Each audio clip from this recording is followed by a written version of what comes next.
Imagine just getting done working outside and you're really thirsty. Then imagine going to your refrigerator and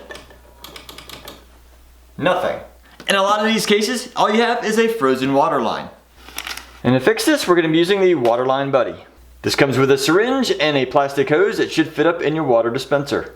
Next, we're going to fill up a microwave cup with some water.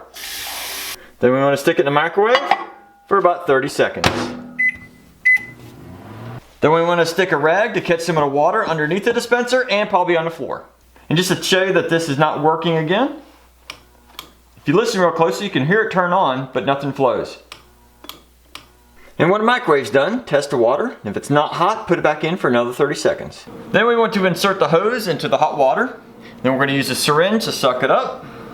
Once we have a bunch of it in here, now we want to carefully insert it up into the dispenser far enough until it stops.